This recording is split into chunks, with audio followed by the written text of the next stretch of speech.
Avui parlarem dels noms més populars en català.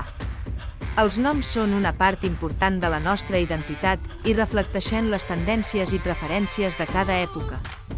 Sense més preàmbuls, comencem amb la llista dels 5 noms en català més populars. Comencem amb un clàssic, Marta.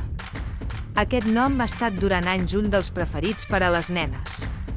És un nom que transmet força i elegància, i la seva popularitat continua en l'actualitat. En el cas dels nens, Marc és un dels noms més populars.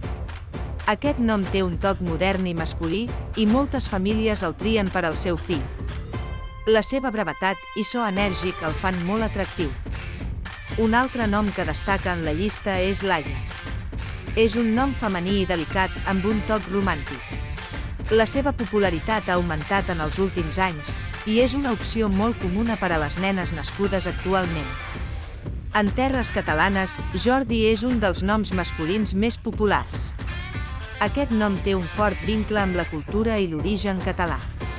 La seva sonoritat rítmica i enèrgica li atorguen un gran atractiu. No podíem acabar la llista sense mencionar Maria, un nom atemporal i universal. Maria és un nom que es manté entre els preferits any rere any, amb una gran varietat de formes i variants que el fan versàtil i adaptable a diferents estils.